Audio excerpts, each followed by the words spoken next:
pendidikan. Nanti kita juga akan melihat bagaimana evaluasi ini dapat diterapkan dalam program pembelajaran serta karakteristik evaluasi yang baik agar hasilnya benar-benar bermanfaat. Kemudian tujuan dari pembahasan ini adalah agar kita semua dapat memahami peran evaluasi sebagai alat untuk meningkatkan kualitas pengajaran, bukan sekadar untuk sebagai alat pengukuran. Sebentar.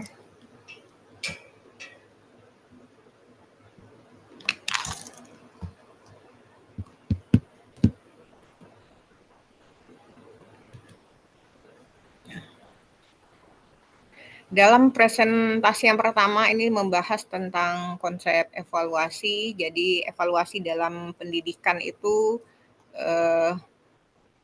evaluasi dalam pendidikan ini adalah alat untuk memantau dan meningkatkan kualitas pembelajaran.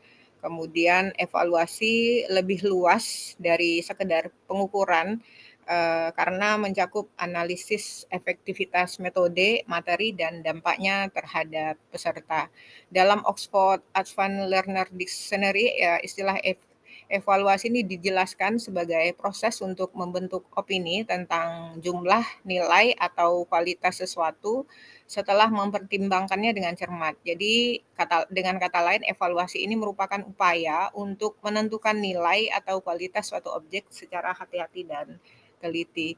Dari beberapa referensi yang saya baca, ada 3 ini konsep evaluasi yang bisa saya gambarkan secara umum. Yang pertama, mekanisme pemantauan internal dalam sistem pendidikan untuk meninjau kemajuan pembelajaran dari waktu ke waktu. Kemudian memberikan umpan balik yang berharga tentang desain dan implementasi suatu program. Kemudian evaluasi ini adalah istilah yang lebih luas dibandingkan dengan pengukuran. Sebagai penjelasan, evaluasi sebagai pemantauan kemajuan pembelajaran, misalnya dalam sebuah sekolah dasar, guru melakukan evaluasi formatif setiap minggu dengan memberikan kuis kecil untuk melihat perkembangan pemahaman siswa terhadap materi yang diajarkan. Nah, jika hasil menunjukkan banyak siswa masih mengalami kesulitan, guru bisa menyesuaikan strategi mengajarnya sebelum ujian akhir. Kemudian evaluasi sebagai umpan balik. Ini misalnya dalam suatu kelas yang menerapkan model PBL misalnya, sekolah dapat melakukan evaluasi dengan mengumpulkan umpan balik dari siswa dan guru untuk mengetahui apakah metode ini membantu memahami konsep atau justru membuat siswa atau guru merasa kewalahan. Nah, hasil evaluasi ini dapat menjadi dasar bagi sekolah untuk memutuskan apakah metode ini perlu diteruskan atau perlu dimodifikasi. Sementara evaluasi yang lebih luas dibandingkan pengukuran, kalau pengukuran ini hanya melihat hasil angka, misalnya skor ujian siswa, namun evaluasi tidak hanya melihat nilai ujian, tetapi juga menganalisis metode pengajaran, motivasi belajar, keterampilan berpikir kritis yang dikembangkan selama proses pembelajaran. Jadi evaluasi yang baik ya tidak mempertimbangkan berbagai aspek, tidak sekadar angka saja seperti pengukuran. Kemudian lanjut definisi evaluasi dari beberapa referensi yang saya baca, saya mengutip dari 4 pendapat. Yang pertama James Bradfield, evaluasi mendeskripsikan atribut tertentu dan menilai kelayakan suatu program pendidikan. Sementara definisi yang kedua dari Thorndike dan Hagen, evaluasi ini memberikan simbol pada atau angka pada fenomena pendidikan atau untuk menilai kualitasnya. Sementara Hopkins dan Stanley menyatakan evaluasi ini proses merangkum hasil pengukuran dalam bentuk nilai atau berbasis pada penilaian nilai. Kemudian yang terakhir, Worter dan Sanders, evaluasi ini bentuk pengumpulan informasi untuk pengambilan keputusan dalam pendidikan. Contohnya bisa kita cermati dari evaluasi hasil ujian asesmen nasional misalnya untuk menentukan apakah standar dari indikator yang dinilai seperti literasi dan numerasi itu pada pembelajaran secara nasional sudah tercapai atau belum. Kemudian bisa juga contohnya pada evaluasi efektivitas pelatihan guru dalam menerapkan suatu metode pembelajaran tertentu. Nah, tentu saja evaluasi ini memiliki berbagai tujuan. Nah, dalam pendidikan sendiri, tujuan evaluasi ini untuk mengembangkan dan meningkatkan kualitas pembelajaran, kemudian memberikan informasi untuk perbaikan kurikulum dan metode mengajar, ataupun memberikan data akuntabilitas kepada pemangku kepentingan pendidikan. Sementara untuk uh, menurut Staffelbeam ini konsep evaluasi ini dapat dibedakan dengan proactive evaluation yang digunakan untuk keperluan pertanggungjawaban. Sementara Scriven ini adalah orang yang pertama yang membedakan antara evaluasi formatif dan sumatif sebagai fungsi utama evaluasi.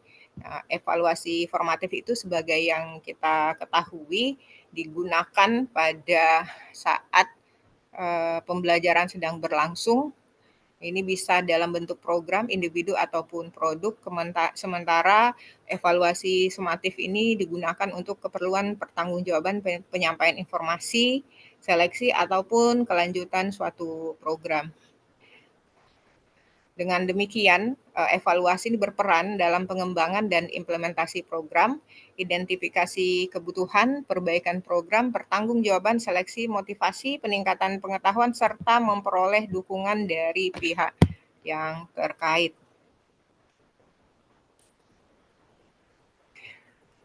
Dalam melakukan evaluasi tentu saja ada objek evaluasi, karena evaluasi dalam pendidikan terutama tidak hanya sebatas menilai pada skor saja, tapi juga melihat keseluruhan proses pembelajaran untuk dan efektivitas suatu program.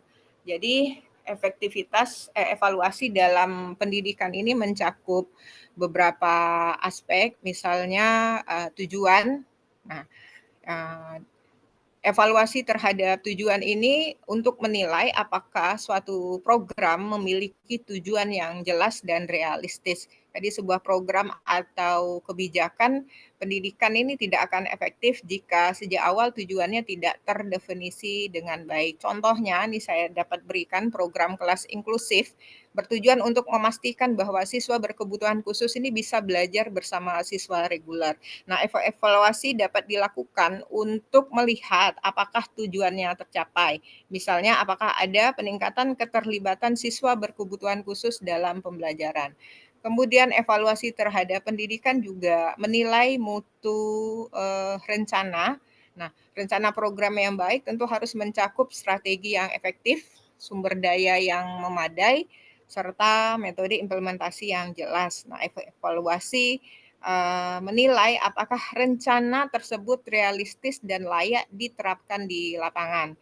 Misalnya dalam program pembelajaran daring, rencana awalnya menyatakan bahwa semua peserta bisa mengakses platform digital. Namun evaluasi menemukan bahwa tidak semua siswa memiliki perangkat atau akses internet yang stabil, sehingga rencana ini tentu harus diperbaiki.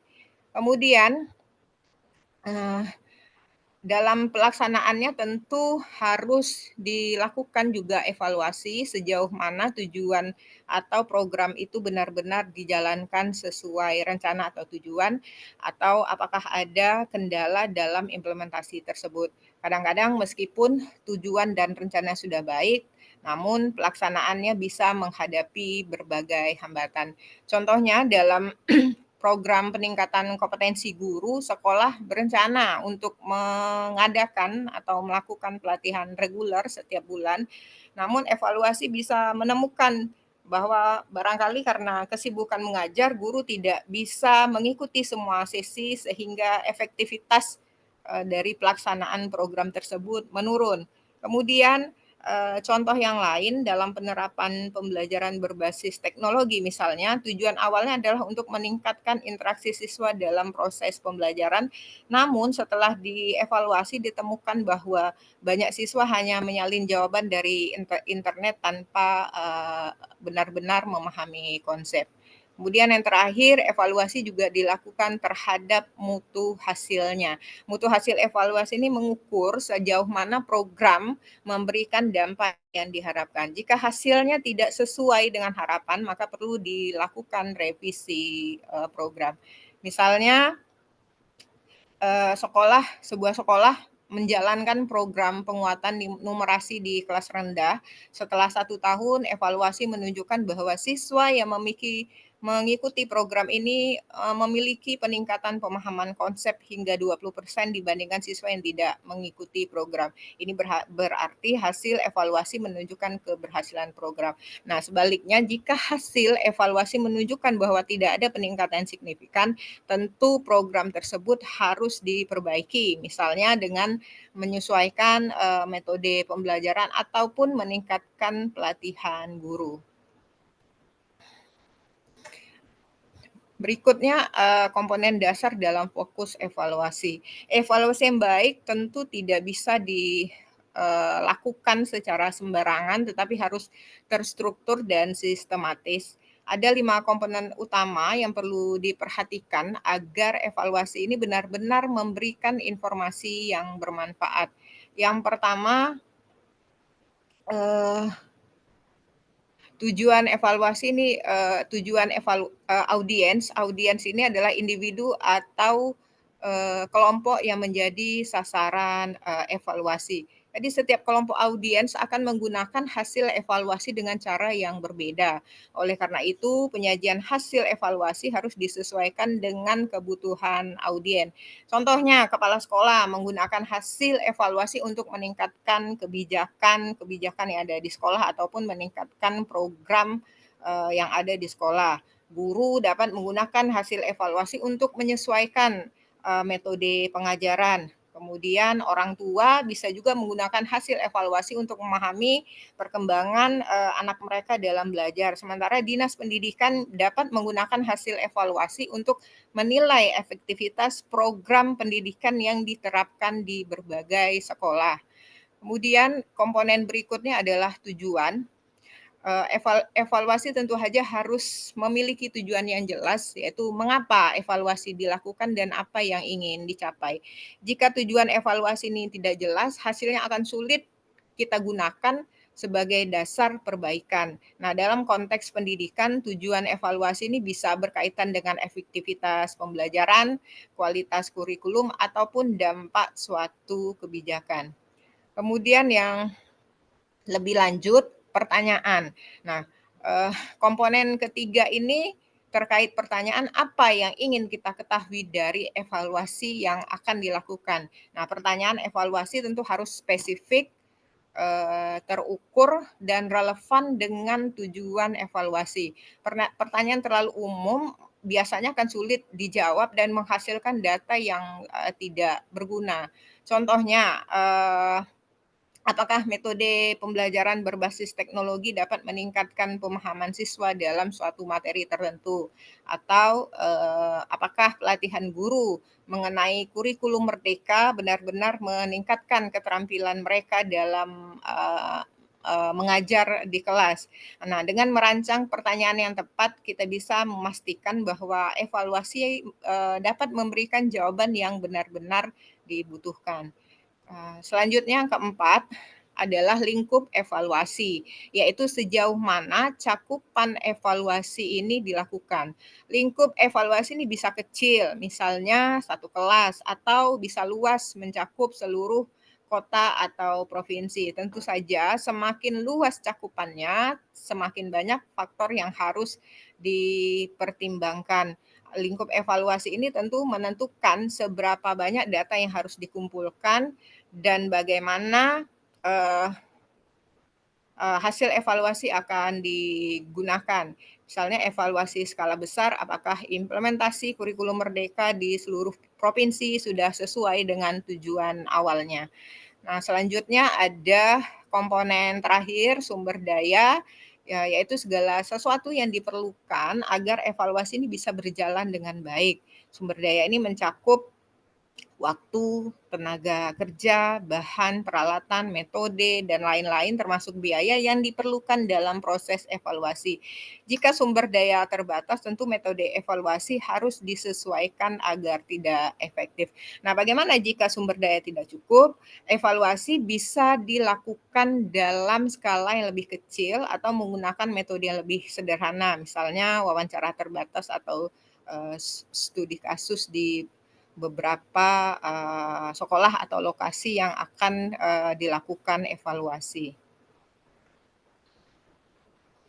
Dari lima Dari 5 komponen ini kita bisa melihat bahwa evaluasi bukan hanya sekedar mengumpulkan data, tetapi juga harus memiliki tujuan yang jelas, audiens yang tepat, pertanyaan terarah, lingkup yang sesuai, dan dengan sumber daya yang memadai. Selanjutnya adalah prinsip evaluasi. Nah, evaluasi dalam pendidikan ini bukan sekedar kegiatan administratif untuk mengukur suatu hasil atau efektivitas suatu program, tapi juga merupakan alat perbaikan dan pengembangan. Nah, agar evaluasi dapat memberikan hasil yang objektif dan bermanfaat, tentu diperlukan prinsip-prinsip dasar.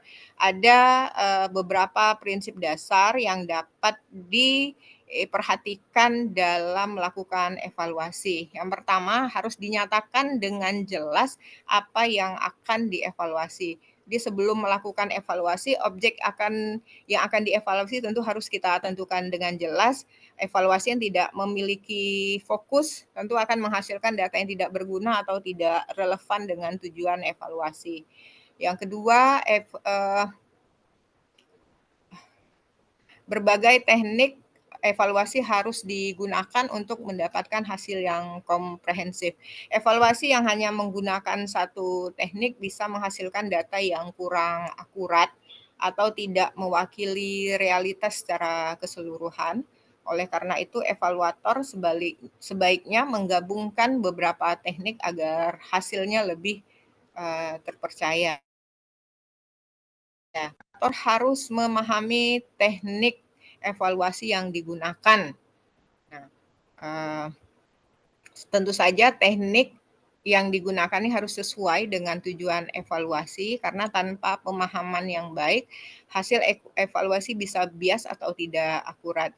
Jika evaluator tidak memahami teknik evaluasi, maka metode yang digunakan bisa tidak valid atau tidak sesuai dengan tujuan evaluasi.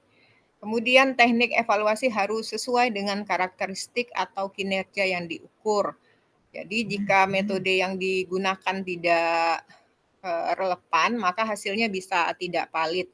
Sehingga pemilihan teknik evaluasi yang sesuai memastikan bahwa data yang diperoleh benar-benar mencerminkan kondisi yang dievaluasi. Selanjutnya adalah mengetahui kelebihan dan keterbatasan berbagai teknik evaluasi. Jadi tidak ada teknik evaluasi yang sempurna karena setiap metode yang digunakan dalam evaluasi tentu memiliki kelebihan dan keterbatasan masing-masing. Oleh karena itu, evaluator harus mampu memilih metode yang paling sesuai dengan kondisi dan kebutuhan evaluasi. Dan terakhir, evaluasi adalah alat bukan tujuan akhir. Jadi evaluasi yang dilakukan bukan sekedar formalitas untuk menghasilkan laporan, tetapi merupakan alat untuk perbaikan yang berkelanjutan.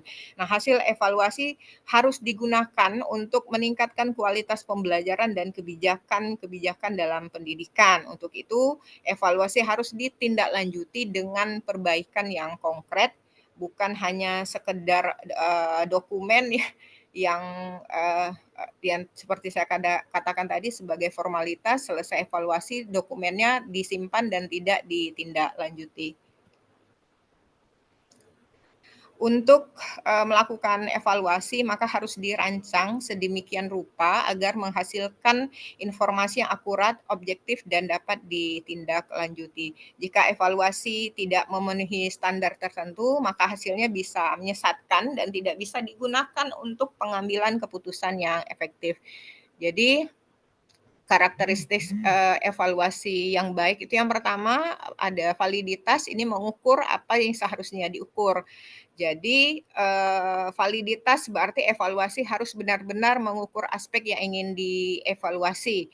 Evaluasi yang tidak valid tentu akan menghasilkan data yang tidak berguna atau data yang salah arah. Kemudian reliabilitas, konsisten jika dilakukan secara berulang. Jika dalam kondisi yang mirip. Nah, jika hasil evaluasi berbeda-beda setiap kali dilakukan, meskipun kondisi saat dilakukan evaluasi itu mirip atau sama, maka ada kemungkinan evaluasi tersebut tidak reliable. Evaluasi yang reliable berarti bahwa hasilnya dapat kita percaya dan tidak dipengaruhi oleh faktor acak atau subjektivitas evaluator. Kriteria berikutnya adalah praktis. Eee, Evaluasi yang baik tentu harus mudah diterapkan dan tidak terlalu membebani pihak yang terlibat, baik dalam hal waktu, tenaga, maupun biaya. Jadi evaluasi yang biasanya terlalu kompleks atau mahal memang seringkali ini sulit diterapkan secara efektif.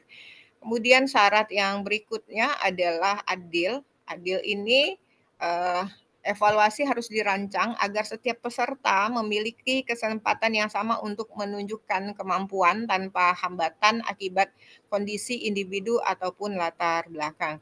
Dan terakhir, bermanfaat. Nah, evaluasi yang baik harus memberikan hasil yang digunakan untuk perbaikan, misalnya dalam bentuk umpan balik dan, misalnya jika evaluasi menunjukkan bahwa guru masih kurang memahami penggunaan teknologi dalam pembelajaran, maka sekolah bisa menyelenggarakan pelatihan untuk meningkatkan keterampilan guru. Ini biasa yang, dilakukan oleh banyak sekolah, melaksanakan, pelatihan untuk peningkatan kompetensi guru setelah dievaluasi suatu program yang dilaksanakan itu ternyata, memberikan hasil yang kurang sesuai dengan yang diharapkan.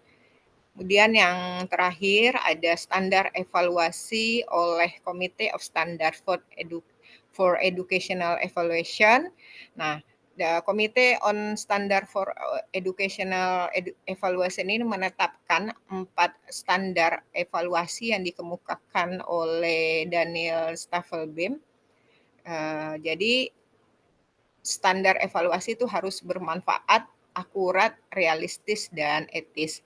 Untuk penjelasan yang pertama, kebermanfaatan dan kepraktisan. Jadi evaluasi harus memberikan informasi yang relevan dan bermanfaat bagi semua pihak yang berkepentingan, misalnya guru, kepala sekolah, siswa, orang tua, serta pembuat kebijakan. Jika hasil evaluasi tidak digunakan untuk perbaikan, maka evaluasi yang dilaksanakan tersebut tentu menjadi sia-sia. Contoh yang bisa kita cermati misalnya evaluasi program beasiswa. Jadi evaluasi ini harus memberikan informasi, eee, tentang beasiswa, apakah beasiswa ini benar-benar, membantu siswa berprestasi atau tidak. Ini bisa kita lihat di KIP dalam tahun lalu kalau tidak salah itu, eee terjadi kehebohan di media sosial ketika mahasiswa-mahasiswa yang mendapatkan bantuan, KIP untuk mahasiswa ini, tidak menggunakan, beasiswa KIP yang diperuntukkan dengan semestinya. Kemudian contoh lain bisa, yang bisa kita cermati adalah evaluasi metode pembelajaran berbasis teknologi. Nah, jika hasil evaluasi menunjukkan bahwa penggunaan teknologi belum efektif, maka hasilnya bisa digunakan untuk menyediakan, program yang lain. Di tahun lalu ketika, PMM diluncurkan setelah beberapa tahun, dievaluasi untuk daerah yang tidak dapat sinyal dan tidak ada listrik itu diluncurkan kembali PMM kalau tidak salah itu offline, sehingga daerah-daerah yang kesulitan listrik dan internet itu bisa mengakses sebagaimana aplikasi PMM yang sudah diakses oleh guru-guru di daerah yang terpapar oleh atau terfasilitasi oleh akses internet dan listrik. Kemudian akurasi atau ketepatan. Jadi evaluasi harus menggunakan teknik yang sesuai dan akurat agar data yang dikumpulkan ini benar-benar mencerminkan realitas. Evaluasi yang tidak akurat bisa menyebabkan kesimpulan yang salah sehingga kebijakan yang diambil pun tidak tepat. Contoh yang bisa saya berikan ini misalnya evaluasi kinerja guru. Jadi jika hanya menilai guru berdasarkan nilai ujian siswa tanpa melakukan supervisi, melakukan observasi di kelas dan wawancara siswa, maka hasilnya bisa tidak akurat karena banyak faktor lain yang mempengaruhi hasil belajar atau prestasi siswa. Sehingga implikasinya adalah evaluator harus memastikan bahwa metode yang digunakan dalam evaluasi benar-benar sesuai dengan tujuan dan tidak menimbulkan bias. Kemudian feasibility atau realistis. Evaluasi harus mudah dilaksanakan dan tidak membebani sumber daya seperti waktu, tenaga, dan biaya. Jika evaluasi terlalu rumit, biasanya akan sulit diterapkan atau dapat dilakukan tapi hasilnya tidak optimal. Kemudian propriety atau legalitas dan etika. Evaluasi harus memperhatikan prinsip hukum dan etika. Ini termasuk menjaga kerahasiaan data, keadilan, transparansi, dan tidak merugikan pihak tertentu. Misalnya contoh dalam pendidikan, jika seorang kepala sekolah melakukan evaluasi terhadap kinerja guru dan guru mendapatkan hasil evaluasi yang kurang baik, maka hasil ini tidak boleh digunakan untuk menjatuhkan reputasi guru tersebut di depan umum, tetapi harus dijadikan sebagai bahan perbaikan profesional. Implikasinya adalah evaluasi yang tidak mempertimbangkan aspek hukum dan etika bisa berdampak negatif seperti pelanggaran hak privasi atau diskriminasi dalam pengambilan keputusan. Slide terakhir dari pembahasan ini adalah kesimpulan. Saya dapat menyimpulkan bahwa evaluasi ini bukan sekadar alat pengukuran, tetapi juga alat penting dalam pengambilan keputusan dan pengembangan dalam suatu program pendidikan. Nah, evaluasi yang baik tentu harus memenuhi beberapa kriteria utama agar hasilnya dapat digunakan secara efektif. Antara lain harus sistematif, dirancang dengan struktur yang jelas agar menghasilkan data yang valid dan reliable, kemudian transparan, prosesnya terbuka dan dapat dipertanggungjawabkan, dan evaluasi tentu harus sesuai dengan tujuan yang dicapai. Dalam artian tidak boleh melenceng dari apa yang ingin dicapai sehingga benar-benar memberikan umpan balik untuk perbaikan. Oleh karena itu evaluasi bukan hanya sekedar formalitas sebagai bahan untuk mendapatkan dokumen, tetapi harus menjadi alat perbaikan berkelanjutan. Jadi dengan memahami standar evaluasi dan prinsip-prinsipnya, kita bisa memastikan bahwa setiap evaluasi yang dilakukan ini benar-benar bermanfaat dan berdampak positif. Demikian presentasi saya. Selanjutnya saya serahkan ke Profesor Anik untuk mendapatkan pencerahan atau diskusi lebih lanjut dengan rekan-rekan. Terima kasih.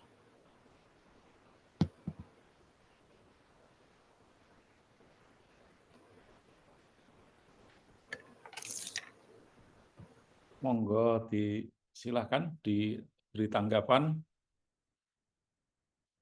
Silakan Pak, Bu. Ya, saya mohon izin Pak Ani dan juga Bu Monggo. Diana. Iya. Ya, terima kasih Bu Diana untuk pemaparannya yang lengkap. Nah, tadi ini Bu Diana menyampaikan mengenai komponen dasar ya dalam fokus evaluasi. Ya, ada audiens, tujuan, pertanyaan, lingkup, dan juga sumber daya.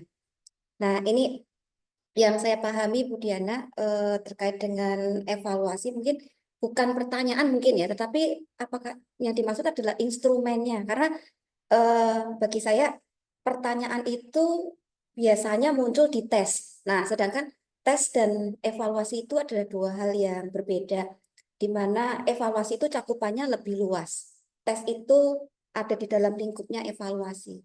Nah, kalau di dalam tes, saya setuju betul ada butir-butir pertanyaan ya, misalnya ada tes tertulis, tes pilihan ganda, begitu kan, yang memang tujuannya adalah untuk mengetahui hasil belajar siswa. Nah, sedangkan untuk evaluasi sendiri tidak harus dengan pertanyaan-pertanyaan seperti itu ya, tapi mungkin bisa menggunakan berbagai metode, apakah misalnya dengan observasi atau bahkan analisis dokumen. Jadi akhirnya bagi saya melihatnya kalau evaluasi itu konteksnya lebih luas dan tes itu ada di bagian dari evaluasi. Ya mungkin ini mohon tanggapan juga ya dari Bu Diana dan juga teman-teman yang lain dan juga Prof. Ani. Terima kasih.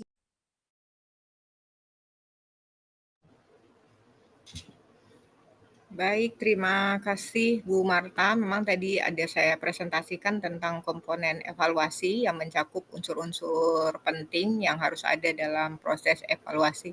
Memang dari buku yang saya baca itu disebutkan pertanyaan dan Bu Marta ini memberikan pencerahan yang lebih tepat barangkali itu adalah instrumen evaluasi. Dengan kata lain, instrumen ini adalah alat atau metode yang digunakan untuk mengumpulkan data dalam evaluasi. Misalnya yang tadi yang disebutkan Bu Marta, kuesioner, observasi, wawancara, atau tes-tes lain. Memang pertanyaan dalam evaluasi ini bukan berarti instrumen utama evaluasi, tetapi bagian dari proses perencanaan evaluasi. Jadi kita membutuhkan pertanyaan evaluasi untuk merancang instrumen yang tepat. Jika kita ingin misalnya jika kita ingin mengevaluasi efektivitas pembelajaran daring, maka komponennya tentu harus mencakup ada tujuan, audiens, dan salah satunya tadi adalah pertanyaan. Jadi pertanyaan ini maksudnya untuk apa kita melakukan evaluasi tersebut.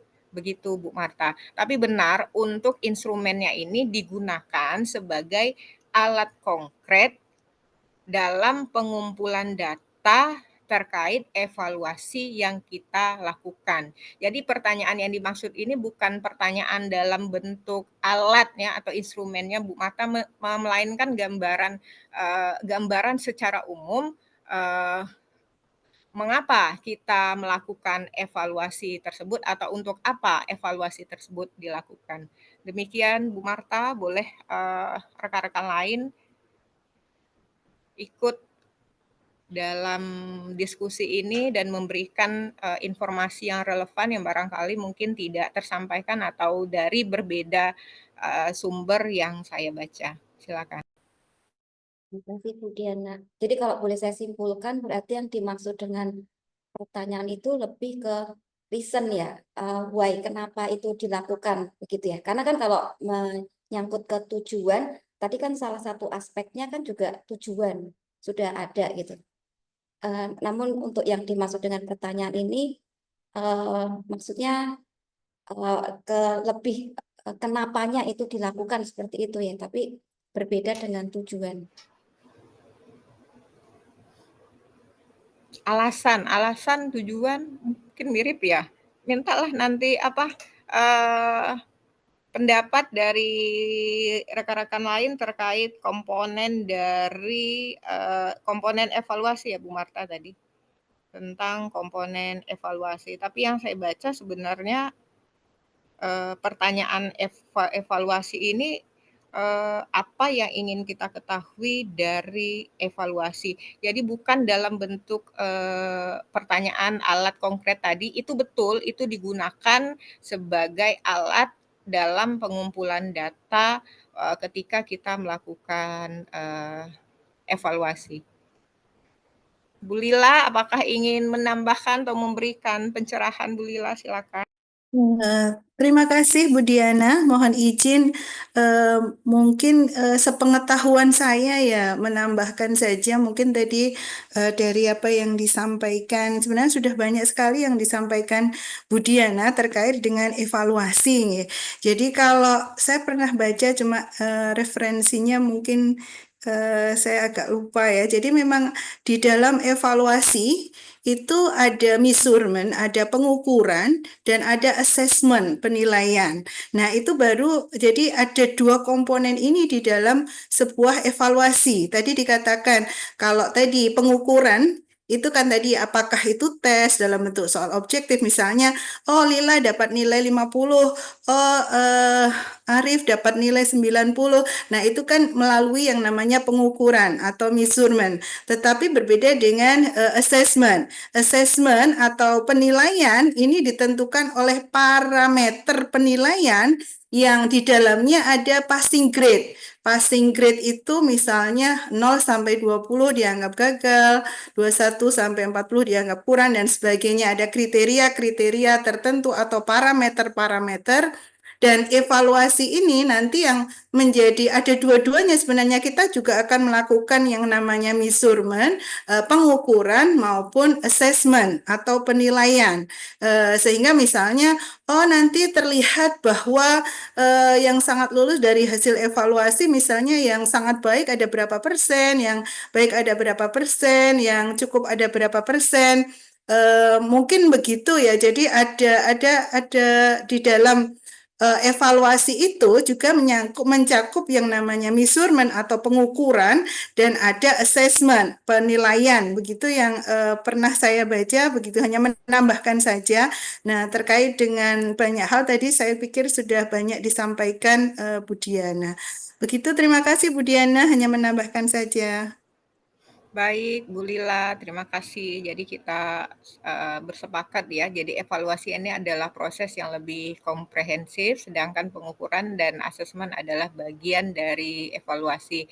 Mungkin gambaran praktisnya, kalau di sekolah misalnya, tadi yang disebutkan Bu Lila kan soal angka, pengukuran hanya angka, misalnya nilai ujian. Kalau asesmen bisa kita menganalisis hasil belajar siswa. Mengapa siswa mendapatkan nilai misalnya tidak sesuai dengan passing grade gitu dan lain-lain. Kemudian evaluasi ini dapat digunakan menggunakan pengukuran dan asesmen untuk membuat keputusan apakah metode pengajaran ini perlu diperbaiki. Jadi gambaran praktisnya jika guru hanya memberikan nilai ujian itu pengukuran, jika guru menganalisis dari hasil pengukuran atau nilai ujian tersebut adalah untuk memperbaiki pembelajaran itu asesmen, dan jika sekolah menilai efektivitas metode pengajaran berdasarkan hasil ujian dan umpan balik dari guru itu evaluasi. Terima kasih Bu Lila.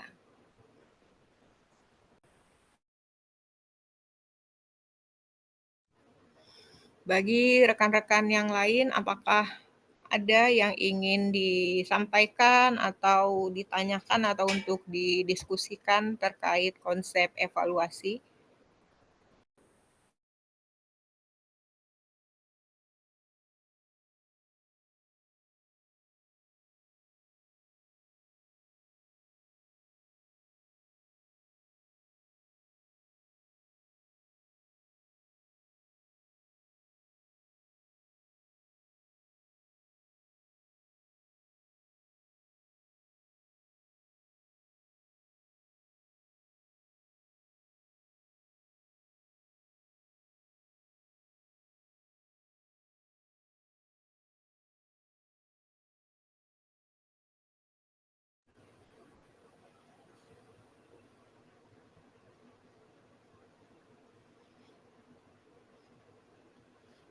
Pak Arief, bagaimana Pak Arief? Kami menunggu pencerahan dari Pak Arief. Biasanya Pak Arief banyak nih pencerahan saat diskusi.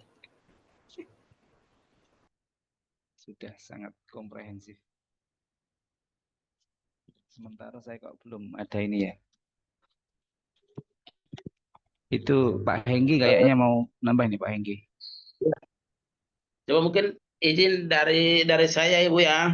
Pertama, saya ucapkan Assalamualaikum. Tuh teman-teman yang siapkan diri untuk nanti buka puasa ya kan, mungkin setengah jam ke depan lagi. Prof izin ya. Ya saya masuk saja. Sebenarnya sudah disampaikan oleh teman tadi, ini sebenarnya sangat komprehensif sekali. Yang menjadi keinginan saya mau menambahkan saya sebenarnya, ini kan esensi dari materi tadi adalah evaluasi ya. Nah, cuma yang saya ada di sini melihat evaluasi ini sasarannya adalah bersifat global. Ya, tadi misalnya evaluasi soal proses belajar mengajar atau juga proses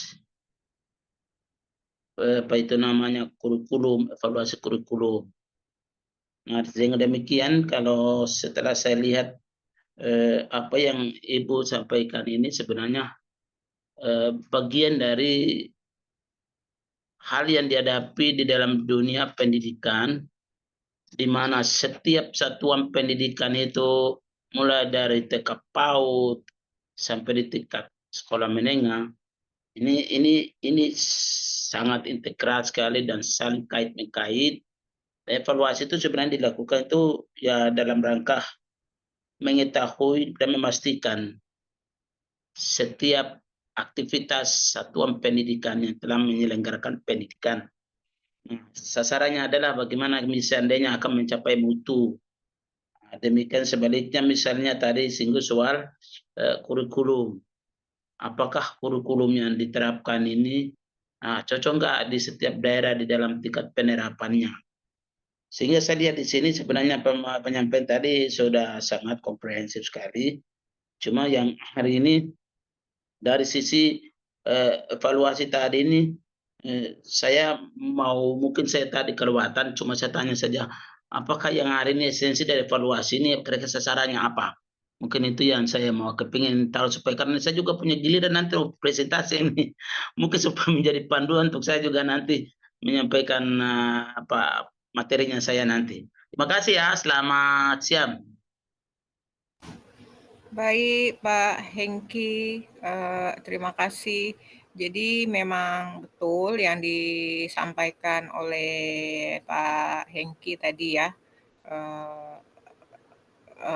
contoh evaluasi biasa dialami atau dilakukan baik di satuan pendidikan ataupun secara nasional. Tadi saya memberikan contoh terkait kurikulum.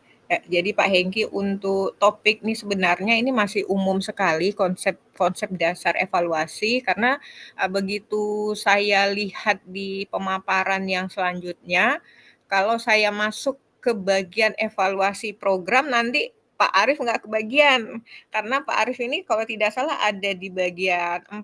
Jadi saya kira untuk membahas topik tentang konsep evaluasi ini memang masih secara umum, belum terkait dari evaluasi program pembelajaran, karena itu nanti ada di bagian Pak Arief ya Pak Hengki, kalau tidak salah di pertemuan keempat.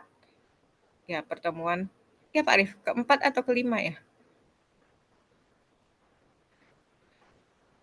Jadi kalau Pak Hengki nanti ingin tahu pembahasannya di mana atau presentasi apa yang akan Pak Hengki lakukan, itu nanti Pak Hengki bisa lihat di grup sudah dibagi kalau tidak salah oleh Bu Marta. Ya, Pak Hengki nanti dapat model evaluasi alternatif. Jadi saya tidak, makanya tadi pemaparannya hanya kelima ya. Iya. Karena yang kita bahas hari ini hanya konsep dasarnya. Pertemuan berikutnya baru masuk ruang lingkup evaluasi, dan yang mungkin yang lebih fokus pada yang contoh lebih konkret, kemudian dan lebih spesifik itu ada pada Pak Arief kalau tidak salah, pertemuan kelima evaluasi program pembelajaran dan peningkatan mutu pembelajaran. Sementara Pak Hengki nanti kebagian terakhir Pak Hengki pada model. Jadi Pak Hengki Model. silakan ya pelajari Iya, iya. model-model evaluasi. Nggih. Matur nuwun, Bu. Oke, saya menambahkan boleh, Bu Diana. Ya Pak, silakan Pak, Ya, dengan senang hati. oke. Panjenengan Bapak Ibu sudah pernah membaca gambar seperti ini? Pak Arief, terus mungkin Pak Solihin, mungkin Mas Marita, dan Bapak Ibu yang lain. Bu Diana sudah Oke, pernah Prof. membaca ini? Sudah ya? Iya, Prof. Udah. Oke. Kalau seperti ini, kira-kira bisa nggak untuk memaparkan dan termasuk posisi dari ini apa namanya, dari setiap istilah ini, evaluasi, penilaian, pengukuran, tes non tes. Ya, ini menarik ini, ya, Pak Ibu. Dan saya coba lagi untuk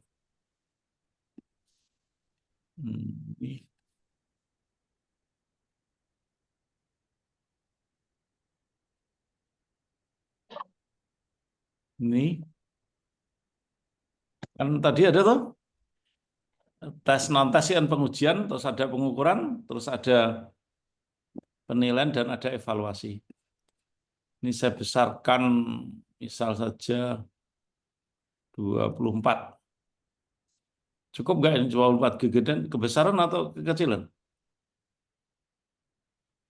Cukup, Pak. Cukup, Prof. Cukup ya? Atau gede nih? 28. Boleh. Gede banget. Ini saya tarik ke atas. Ini saya tarik ke atas.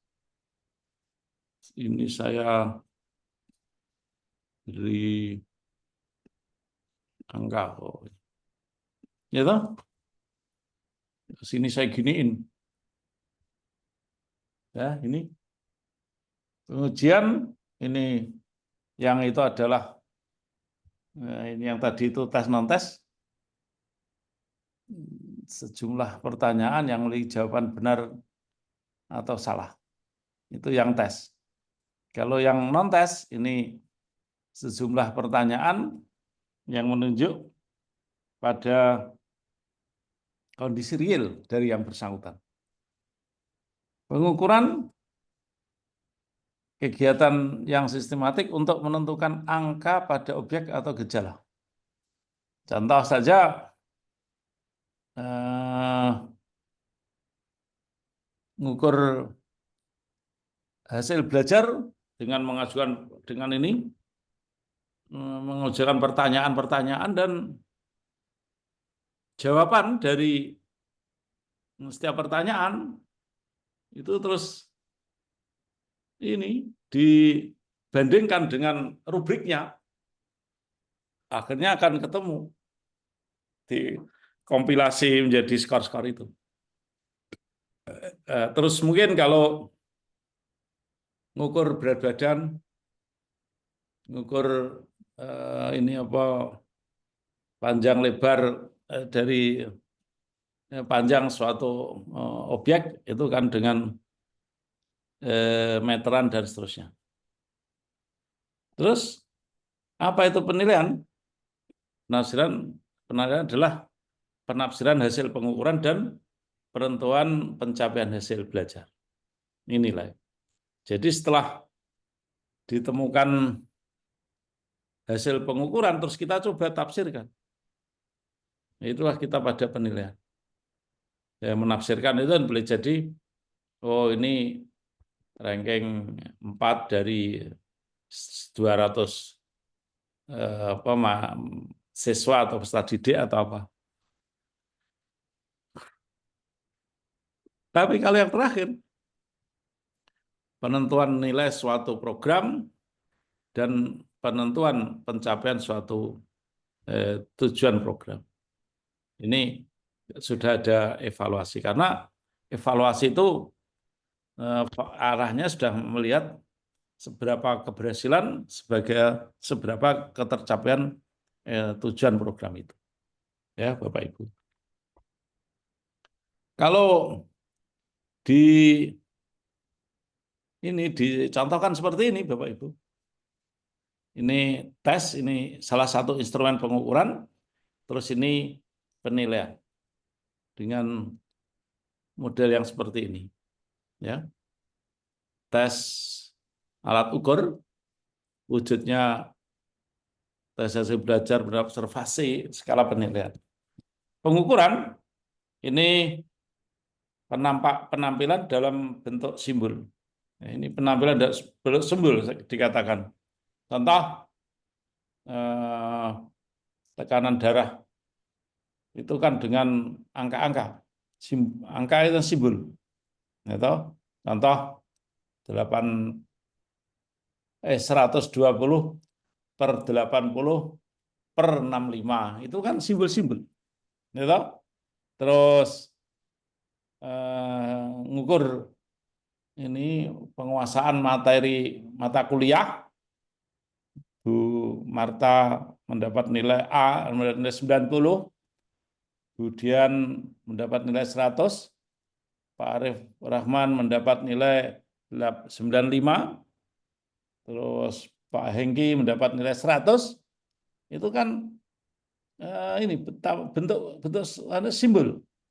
Dan wujudnya itu skor, sifat atau karakter. Gitu? Ya, terus kemudian kalau penilaian ini pemberian pertimbangan. Apakah ini termasuk 5 besar atau apa dan seterusnya. Ya, ini konsep sinomnya pertimbangan dan ini nilai. Sementara kalau evaluasi itu bentuknya keputusan. Ya, apakah berhasil ataukah gagal, ataukah tercapai. Nah, ini contoh Bu, profesi dokter umum, profesi guru, alat ukur di dokter itu kan termometer, tensimeter, terus timbangan, meteran. Kalau guru itu tes hasil belajar, pedoman belajar, observasi, terus skala, sikap, angket, dan seterusnya. Terus ini hasil pengukuran, ya, contoh termometer itu ditemukan suhu tubuh yang mungkin 37 atau 36 derajat, tekanan darah itu tensi, ya, itu tensi dari tensimeter itu sekian tadi, terus berat badan mungkin 110 atau berapa, terus tinggi badan mungkin 170 atau berapa. Nah, hasil pengukuran ditafsirkan kalau fenomena-fenomenanya itu tinggi, bisa jadi pasien mengidap darah tinggi. Termasuk ini hasil pengukuran, kebanyakan pertanyaan dan tidak benar dan murid tidak pernah terlambat dan seterusnya. Nah, terus ditafsirkan hasil pengukuran itu, murid termasuk 5 besar dalam kelasnya. Apa yang bisa kita tarik dari istilah itu? Ya, ini Bapak Ibu, mengawali untuk evaluasi kita mesti melakukan pengukuran. Ya, hasil pengukuran kita tafsirkan seperti ini. Kalau misal pasien mengidap darah tinggi, kira-kira ditarik untuk program kesehatan ini, kesehatan berhasil nggak ini? Tercapai nggak kesehatan masyarakat? Kalau darah tinggi nggak berhasil toh? Nah, itu evaluasinya demikian. Kalau murid termasuk 5 besar dalam kelasnya, kira-kira evaluasi yang merupakan ini tadi memberikan pertimbangan ketercapaian dan keterlaksanaan keberhasilan dari program itu kira-kira gimana? Berhasil nggak program pendidikan di sekolah atau di keluarga? Karena anaknya muridnya itu masuk 5 besar dalam kelas. Ya, ini Ibu Bapak, walaupun orang seringkali mencampur adukkan bahwa pengukuran penilaian evaluasi itu sama, tapi sesungguhnya wilayah kajian atau hakikat dari kegiatan itu beda. Ya toh? Seperti itu. Memang titik mulanya yang instrumen itu pengukuran. Nggak pernah ada namanya alat menilai atau alat evaluasi. Adanya itu alat ukur. Nah, dari hasil-hasil itulah terus kemudian ditafsirkan dalam bentuk penilaian, terus dibuatlah keputusan, nanti ketemunya hasil evaluasi. Kira-kira sudah bisa menangkap ide dasar saya belum ini dengan contoh-contoh ini? Gimana Bu Diana? Sudah. Udah ya? Terus pertanyaan berikut, paparan saya ini mau tak share, mau nggak? Kami Bu. Mau, Prof. Mau ya? Mau. Ya, saya kan istilahnya kan ngikuti kehendak panjenengan. Nah, mau oke, nah ora ya nggak apa-apa kan itu toh. Mungkin ada pertanyaan-pertanyaan yang disampaikan? Nggak ada? Ini sudah jam 1, saya mau rapat dengan Pak Direktur. Prof, maaf tadi kok presensinya belum bisa nih, Prof. Belum bisa, udah tak presensi kabeh, udah saya itukan semua. Ya, terima kasih, Prof. Terima kasih, Prof. Kenapa untuk mata kuliah saya kok nggak bisa? Kenapa ya? Karena memang belum waktunya, Prof. Itu tadi saya di kelas juga kayak gitu, belum Gitu. waktunya presensi sehingga belum bisa. Nggak apa-apa. Berubah dulu. Belum game.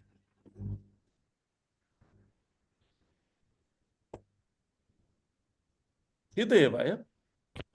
Oke, secara sistem kan belum diizinkan untuk apa. Tapi kalau udah lewat malah mungkin bisa sih. Gitu ya? Tapi bagus bener. Harus sementing wis Nggak apa-apa. presensi itu ngono wae. Gitu ya Mas Marita ya?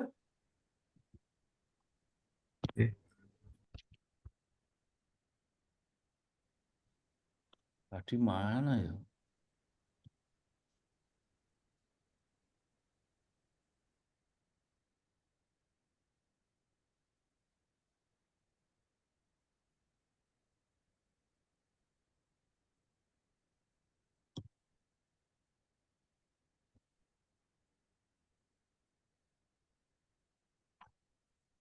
Ini sudah saya kirim. Oke. Pak Arief dan yang lain boleh untuk diskusi lanjut menggunakan ini link ini, dan saya mau ikut rapat dari Pak Direktur. Atau mungkin Bu Diana silahkan saja. Atau kalau sudah dianggap cukup ya monggo aja. Silakan Bu Diana. Baik, Bapak, Ibu, bagaimana? Saya serahkan ke PIC ya, Pak Arief.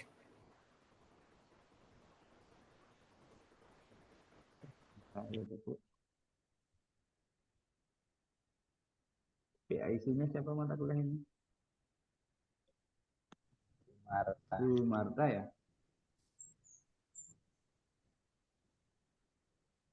Ya cukup nggak apa-apa. Ya, kalau tidak ada pertanyaan dicukupkan juga oke. Karena besok diperjelas Pak Arief evaluasi. Kalau Pak Arief bagiannya memang evaluasi program. Kita simpan unek-unek buat besok. Saya coba nih Bapak Ibu nggih. Oke, Bro. Ya, Ya, Prof. Assalamualaikum kasih. warahmatullahi wabarakatuh. Terima kasih, Pak Nah. Ani. Terima kasih, Prof. Ani. Ya, Iya, Prof. monggo. Saya tak sholat terus ikut rapat. Mas Mardika. Halo. Mareta lagi menikmati taman tuh. Seger banget Monitor, Mas Mareta. monitor. Iya, tentang Monggo mari. Tadi ke lokasi nggak ada tempat ya udah ke taman. Saya langsung ke lantai 4, Mas Mareta. Oh, kemarin kan mau usul dilalah nggak hujan sehingga ya silir. Udah lah ini. Udah, kalau dari saya udah Ya, uh-uh, mau persiapan persiapan. Cilanter. Mau ngabuburit. sudah Ya. jelas sekali tadi yang disampaikan Bu Diana itu, karena nggak ada yang kontroversial, jadi ya, yang diperjelas sama Prof. Mari Bapak Ibu Mari semuanya. Bapak Ibu, Mari. kita izin live ya. Sama izin Terima pamit. kasih Assalamualaikum. Ya, semuanya. makasih Bu Diana. Sama. Terima kasih, Diana.